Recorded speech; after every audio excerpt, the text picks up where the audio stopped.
Hello mga kabudget, so nandito tayo ngayon sa Cafe Amazon and may naisip lang ako or isa sa mga sinabi ni Sanjay Tolani na there are rule of thumb pagdating sa paghahanda ng iyong finance.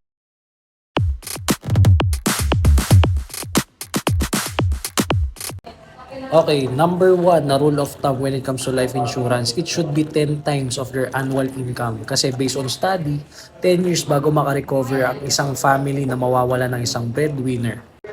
Number two, when it comes to health insurance, it should be times 5 of your annual income kasi mahal magkasakit.